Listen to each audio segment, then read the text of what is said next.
Salut à toi, bienvenue sur ma chaîne Destinée, chaîne que le Saint-Esprit me fait l'honneur de tenir pour sa gloire. Je prie que voilà, qu'il prenne sa présence sa place pendant cette vidéo. Je prie vraiment que là où tu es, tu puisses même sentir sa présence. Amen.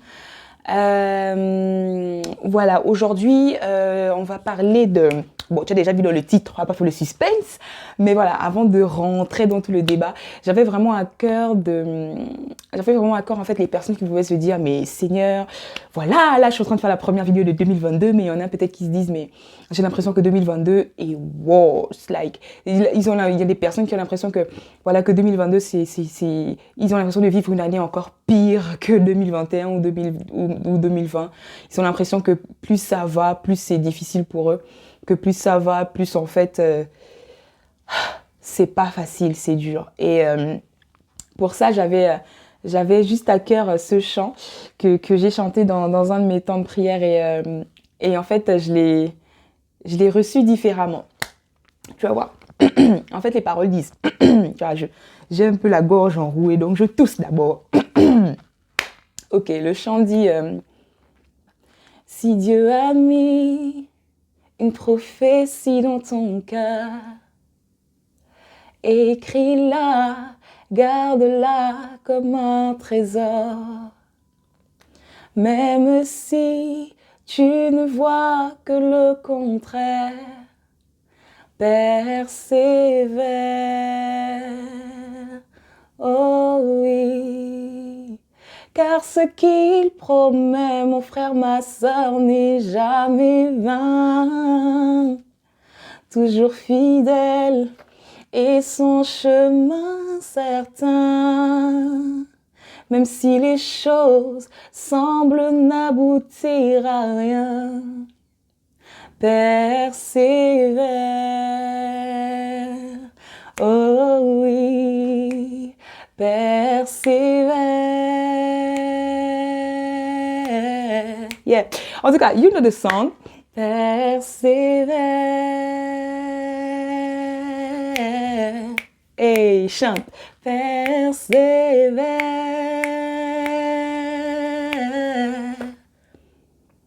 Persévère. Car sa parole, elle s'accomplira. Voilà, c'est un peu ce que je voulais te partager en chanson en début en ce début d'année. Et également, j'avais une pensée rapidement, j'ai pas beaucoup de batterie de batterie left. J'avais également cette pensée, tu sais, qu'en cette année, tu puisses vraiment avoir des personnes qui soient fait Dieu dans ta vie. Pourquoi? Parce que en fait, dans Exode 3, je sais pas pourquoi le Seigneur me parle beaucoup à travers Exode 3 en ce moment. Et dans Exode 3, lorsque Dieu parle à Moïse dans le buisson ardent, et que Moïse lui dit, mais pourquoi moi? Pourquoi est-ce que je vais devoir partir, etc. Moi, je ne sais pas parler et tout. Et Dieu va un peu s'irriter contre Moïse en mode, mais qu'est-ce que tu dis? Moi, je qualifie ce que j'appelle. Pourquoi, en fait, tu regardes à tes incapacités? Pourquoi tu regardes, en fait, au fait que tu bégayes? Moi, est-ce que je ne suis pas celui qui donne la parole? Est-ce que je ne suis pas celui qui donne la vue? Est-ce que je ne suis pas celui qui fait... Bref, you know. Et à un moment donné, il dit, voici ton frère Aaron qui vient vers toi. Et en gros, il dit que Moïse et Aaron vont travailler ensemble. Et il dit à un moment à Moïse dans Exode 3, et les gars, c'est trop powerful et j'espère que cette parole vous fortifiera. Dieu dit à Moïse dans Exode 4, il dit dans Exode 4 à Moïse, alors, la Bible dit, alors la colère de l'Éternel s'enflamma contre Moïse, il dit, n'y a-t-il pas ton frère Aaron, le Lévite? Je sais qu'il parlera facilement lui. Le voici même qui vient à ta rencontre. Quand il te verra, il se réjouira dans son cœur. Donc, il dit à Exode 4, verset 15, « Tu lui parleras et tu mettras les paroles dans sa bouche, et moi, je serai avec ta bouche et avec sa bouche, et je vous enseignerai ce que vous devrez faire. » Voici le verset qui est trop intéressant, il dit, « C'est lui qui parlera pour toi au peuple, il te servira de bouche, et toi, tu tiendras pour lui la place de Dieu. » Amen. Ce verset est trop intéressant. J'espère que je vous invite vraiment à aller le méditer. Et toi, tu tiendras la place de Dieu pour lui. Je prie vraiment qu'il y ait des personnes qui tiennent la place de Dieu pour toi dans ta vie. Des personnes qui ne sont pas simplement là pour te donner des paroles, mais qui sont vraiment là, qui sont comme qui savent aller à la source, des personnes qui sont vraiment connectées au Saint-Esprit, des personnes qui entendent la voix de Dieu et qui peuvent venir te donner des messages. Quand tu regardes bien la collaboration entre Moïse et Aaron, Aaron n'avait pas forcément cette intimité qu'avait Moïse. Uniquement Moïse allait avoir cette intimité avec Dieu. Mais une fois que Moïse y allait, Moïse revenait avec des paroles qu'il donnait à Aaron. Et donc vraiment... et au peuple. Et donc vraiment, en fait, il y a des personnes comme ça que je prie que Dieu amène dans ta vie, des personnes qui seront faites dans ta vie, qui auront, alors je vais bien le dire comme le dit la Bible, qui tiendront pour toi et pour moi la place de Dieu. Des personnes qui vont vraiment nous parler de la part de Dieu. Des personnes qui vont vraiment nous indiquer, nous conduire comme un berger, comme l'a été aussi Moïse, comme le veut Dieu, des personnes qui vont vraiment être là pour nous. Amen. J'espère que tu as compris quelque chose en tout cas de cette petite exhortation.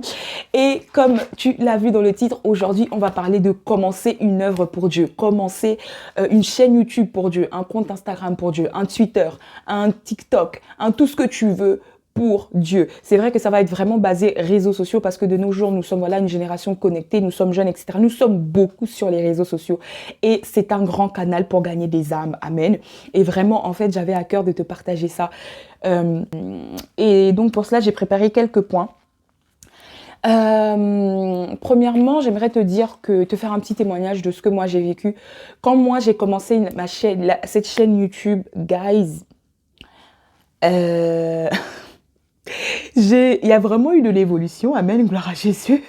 Il y a vraiment eu de l'évolution, je m'éparpillais, c'est-à-dire que je pouvais faire à la fois des vidéos lifestyle, à la fois des vidéos make-up, à la fois des vidéos sur des mini-exhortations, si je peux dire ça comme ça, des encouragements. Je m'éparpillais, j'avais pas vraiment un public cible que je voulais cibler, c'est-à-dire un type de vidéo pour un type de public. Il faut savoir ce que toi, tu veux faire. Il faut savoir quel type de vidéo t'anime. Qu'est-ce que tu veux faire? Est-ce que toi, quel est le projet qui bouillonne dans ton cœur? Moi, je sais que tant que je n'avais pas cliqué sur créer la chaîne YouTube, je n'étais pas en paix. Je n'étais pas tranquille. Ce projet bouillonnait dans mon cœur. Pourquoi? Parce qu'autour de moi, il y avait une personne, Corinne McAfee de Corinne McAfee tout simplement, qui faisait des vidéos à l'époque surtout beauté, etc., cheveux, et je me rappelle que quand elle faisait ça, moi je la regardais avec admiration et j'étais en mode you know what? Ce que tu fais, moi j'aimerais le faire pour Dieu. Et c'est à partir de ce moment-là que vraiment j'ai commencé à avoir ce feu, ce désir de parler de Dieu sur YouTube. C'est là qu'elle est vraiment, je dirais pas né, je crois que c'était déjà en moi, mais que c'est réveillé, voilà, ce désir-là, cette passion, ce truc que j'ai pour parler de Dieu sur YouTube, en fait, tu vois. Et il faut vraiment savoir ce qui t'anime. Qu'est-ce qui t'anime? Est-ce que toi, tu es une personne qui aime danser, par exemple? Commence à mettre des vidéos pour évangéliser. On n'évangélise pas qu'en parlant comme je le fais aujourd'hui. Commence à mettre des petites choses comme ça. Il faut déjà simplement savoir qu'est-ce qui bouillonne en toi. Ensuite, il faut que tu mettes ça en prière. D'accord? On ne se lance pas non plus comme ça. Il faut que tu mettes ça en prière. Savoir quand est-ce que Dieu veut que tu puisses commencer cette œuvre. Qu'est-ce que Dieu veut que tu mettes en fait dans cette œuvre. N'oublions pas que ce n'est pas pour notre gloire, mais pour la gloire de Dieu. Et Morgan Tracy J, de la chaîne Morgan Tracy J, qui est une youtubeuse américaine, a dit quelque chose. Elle a dit: il est vrai certes que je tiens une chaîne YouTube en full time pour Dieu, à plein temps pour Dieu, mais c'est Dieu en réalité qui est mon manager. Même si les hommes ne voient pas que je suis employée par quelqu'un, c'est Jésus-Christ qui est mon manager, c'est lui qui me dit quoi faire, c'est lui qui me donne les tâches. Et j'ai trouvé ça tellement beau. Je veux vivre la même chose. Papa Tianta, je veux vivre la même chose. Je veux que Jésus-Christ soit mon manager. Amen. Donc vraiment, vraiment, vraiment, il faut savoir Qu'est-ce qui bouillonne en toi? Quel est le projet qui bouillonne en toi pour Dieu? Ensuite, prier par rapport à ce projet. Savoir qu'est-ce que le manager des managers par excellence veut que tu fasses. Quel type de contenu il veut que tu amènes. Tout en gardant ta personnalité, tout en gardant... Il va en fait faire ressortir, utiliser ta personnalité pour montrer un caractère de sa personne, un trait de caractère de sa personne. Je ne sais pas si jusque-là, tu comprends ce que je veux dire. Voilà. Qu'est-ce que Dieu veut que tu fasses comme contenu et sois libre, sois vraiment toi dans ce que tu vas apporter. D'accord. Je voudrais aussi te dire que une fois que tu as fait ça, qu'est-ce qui bouillonne en moi? Quel est mon projet? Qu'est-ce que Dieu veut que je fasse comme contenu? Je voudrais aussi te dire que Dieu connaît tes incapacités. Dieu a dit à Moïse, laisse-moi le temps de trouver le bon verset. Moïse dit à l'Éternel, « Ah Seigneur, je ne suis pas un homme doué à parler, et cela ne date pas d'hier, ni d'avant-hier, ni même du moment où tu as parlé à ton serviteur. » Amen. En effet, j'ai la bouche et la langue embarrassées. L'Éternel lui dit, « Qui a donné une bouche à l'homme? Qui rend muet ou sourd? » Alléluia. Capable de voir ou aveugle, n'est-ce pas moi l'Éternel? Maintenant, vas-y. Ouh, can somebody shout for Jesus? Il a dit, maintenant, vas-y. Je serai moi-même avec ta bouche et je t'enseignerai ce que tu devras dire. Alléluia. Maintenant, vas-y. Une fois que tu sais quel projet bouillonne en toi, une fois que tu as reçu les instructions de Dieu, que tu as mis ça en prière, que tu en as parlé à ton autorité spirituelle. Quand je dis ton autorité spirituelle, bien sûr, d'abord Jésus, mais une fois que tu en as parlé à quelqu'un qui t'aide dans ta foi, vraiment une personne que Dieu reconnaît un peu comme ton mentor spirituel, je ne sais pas si tu comprends le terme, comme quelqu'un qui t'accompagne dans ta marche avec lui. Si tu n'as pas forcément quelqu'un comme ça, le pasteur de ton assemblée, d'accord? Donc voilà, une fois que c'est fait, que tu as fait tout ça, maintenant, vas-y, vas-y, tu as le goût de Dieu. Il dit, je connais tes incapacités. Est-ce que Moïse lui dit, mais ça ne date pas d'hier ni d'avant-hier que je bégaye, ni même du moment où tu m'as mandaté pour que je puisse faire cette mission, ni même du moment où tu as mis ça à mon cœur, que je puisse écrire des poèmes pour Dieu, que je puisse faire de la danse pour Dieu, que je puisse faire des vidéos pour Dieu, que je puisse faire des vidéos même lifestyle, des vidéos... lifestyle, des vidéos par exemple sur comment une femme doit s'habiller, comment un homme doit se comporter, comment un homme doit courtiser une femme, comment une femme doit prendre soin de son foyer, peu importe. Une fois que tu as découvert ce projet-là, Dieu dit, mais ça ne date pas en fait, même à partir du moment où Dieu a mis ça dans ton cœur, il savait déjà, il connaissait déjà tes incapacités. On n'informe pas Dieu, Dieu sait déjà. Quand tu viens dire à Dieu, mais je ne sais pas faire ça, il te dit, mais je sais. Je sais que tu as ces incapacités-là. Mais maintenant, vas-y, moi-même, je mettrai mes mots dans ta bouche et je t'enseignerai ce que tu devras dire. Amen. J'aimerais te dire que moi, quand j'ai commencé, les gars, je mettais des vidéos, on écoutait la musique mondaine. Ah! Aujourd'hui, je mets des vidéos. Pourquoi j'ai arrêté la musique mondaine? Je mettais des vidéos vraiment... Waouh, c'est Dieu qui était indulgent parce qu'il voyait mon cœur qui était là pour le servir. Peut-être qu'au début, ça va être un peu bancal. Peut-être qu'au début, tu ne donneras pas le meilleur résultat que tu voudras. Peut-être qu'au début, tu auras l'impression que voilà, c'est pas trop ça. Mais Dieu, lui, prend en compte les faibles commencements. Il s'est dit dans Zacharie, si je ne me trompe pas, et il dit, mais les mains de Zorobabel ont commencé et les mains de Zorobabel vont achever. Amen. Donc, ce que tu commences, ne méprise pas. C'est vrai, peut-être que ce n'est pas et c'est normal que ce ne soit pas encore le meilleur contenu que tu puisses produire, parce qu'on va de gloire en gloire avec Dieu. Et... ça ira de gloire en gloire et ça va s'améliorer. L'essentiel est que tu donnes le meilleur de toi et l'essentiel est que tu puisses vraiment laisser ton manager te conduire. Il te dit, vas-y, maintenant. Et maintenant, vas-y, et je mettrai mes mots dans ta bouche, je t'enseignerai moi-même ce que tu devras faire et ce que tu devras dire. Amen. Dernier point, de quel matériel ai-je besoin? Guys, quand j'ai commencé à filmer, je calais mon téléphone avec des oranges. Orange, na fruits. Fruits. Je calais ma caméra, donc ma caméra qui est mon téléphone, avec mes oranges, d'accord? Et est-ce que Dieu ne prenait pas plaisir à ça? Si, alléluia, il prenait plaisir à ça. Donc voilà, je calais mon téléphone avec des casseroles, des oranges, des poires, dépendamment des fruits que j'avais achetés, ou je calais avec des bouquins. Ah non les gars. En tout cas, voilà. Mais si tu as la capacité de commencer avec un minimum de matériel, pourquoi pas? Commence déjà à mettre de côté. Aujourd'hui, tu peux acheter des trépieds à 20 € sur Amazon, par exemple, ok? Je te conseille de filmer à la lumière du jour, de filmer avec ta caméra frontale et quand tu filmes, bon ça ce sera peut-être une autre vidéo. Maman, je fais même déjà des vidéos sur comment filmer. En tout cas, ce sera peut-être l'objet d'une autre vidéo dans les prochaines semaines.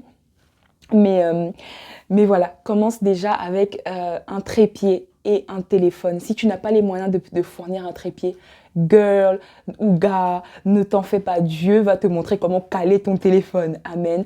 Et filme avec ta caméra frontale, non pas en regardant en me regardant dans l'écran comme je suis en train de faire, mais en regardant ta caméra frontale. D'accord. Donc voilà, tu n'as pas besoin de beaucoup au départ. Commence d'abord avec ce que tu peux. Si tu as la capacité tout de suite de pouvoir avoir une caméra, un trépied, une ring light, etc., mais gloire à Dieu. Mais si tu n'as pas ces capacités-là et que tu veux filmer, que tu veux quand même parler de Dieu, bah commence avec juste ton téléphone et Dieu fera le reste. La grâce de Dieu fera le reste, d'accord?